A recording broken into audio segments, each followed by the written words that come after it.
ভেতরে বাইরে কড়া নজরদারি, মেটাল ডিটেক্টর থেকে রেডিও ফ্রিকোয়েন্সি ডিটেক্টর, প্রশ্নপত্রে বিশেষ কোড। কিন্তু নিরাপত্তার এই বজ্র আঁটুনির মধ্যেও ফসকা হলো গেরো। উচ্চ মাধ্যমিক শিক্ষা সংসদ সূত্রে সামনে এলো চমকে দেওয়ার মতো তথ্য। সর্ষের মধ্যেই কি তাহলে ভূত? তেমনই আশঙ্কা উচ্চ মাধ্যমিক শিক্ষা সংসদের। বৃহস্পতিবার শেষ হলো এবারের উচ্চ মাধ্যমিক পরীক্ষা। সংসদ সূত্রে খবর, পরীক্ষা চলাকালীন 41 জন পরীক্ষার্থীর মোবাইল ফোন বাজেয়াপ্ত করা হয়েছে। বাতিল করা হয়েছে তাদের সবার পরীক্ষা। কিন্তু কড়া নজরদারির মধ্যেও কি করে তারা ফোন নিয়ে পরীক্ষা কেন্দ্রে ঢুকলো? সংসদ সূত্রে খবর, ঘটনার সঙ্গে জড়িত সন্দেহে কয়েকটি জেলার বেশ কিছু শিক্ষাকর্মী আতশ কাচের তলায়। অভিযোগ, আটকানোর জায়গায় মোবাইল নিয়ে পরীক্ষা কেন্দ্রে ঢুকতে সাহায্য করেছে তাদের একটি চক্র। মালদা, উত্তর দিনাজপুর সহ কয়েকটি জেলার বেশ কয়েকজন শিক্ষাকর্মীকে ইতিমধ্যে চিহ্নিত করে শোকজ করা হয়েছে বলে সংসদ সূত্রে খবর। কিন্তু সবসময় কিন্তু টিচার এবং সংশ্লিষ্ট যারা নন টিচিং স্টাফ আছেন তারা কিন্তু তাদেরকে সেই চেকিংটা করে, যাতে ফ্রিস্কিং ওয়ার্ডটা আমরা ইউজ করি না, এটাকে বলা হয় চেকিং। তো এন্ট্রি গেটে কিন্তু চেকিং করা হয়েছে এবং এবার প্রত্যেকটি এন্ট্রি গেটেই কিন্তু সিসিটিভি ক্যামেরা ছিল। তা সত্ত্বেও দেখা গেছে যে কিছু সংখ্যক স্টুডেন্ট তারা মোবাইল নিয়ে ক্লাসরুমে ঢুকে যাচ্ছে এবং ডিউরিং দ্য এক্সাম তারা মোবাইলটা ইউজ করার চেষ্টা করছে।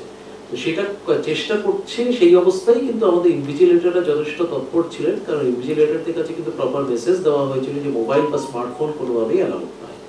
তারা তাদেরকে ধরেছেন। 2024 সালের উচ্চ মাধ্যমিক পরীক্ষা যথাসময়ে শুরু হয় এবং আজ 29শে ফেব্রুয়ারি এই পরীক্ষা শেষ হলো। এইভাবে সামগ্রিকভাবে সমস্ত বিষয় পরীক্ষা অত্যন্ত সুষ্ঠু, নির্বিঘ্নে এবং খুবই সুন্দরভাবে সম্পন্ন হয়েছে। পরীক্ষার আগে এবং পরীক্ষার মধ্যেও বেশ কিছু অসাধু চক্র সোশ্যাল মিডিয়ায় ভুয়ো প্রশ্নপত্র ছড়িয়ে দিয়েছিল, যাতে পরীক্ষার্থীদের বিভ্রান্ত করা যায়, সরকারকে কালিমালিপ্ত করা যায়, নানা রকম প্রয়াস তারা চালিয়েছিল।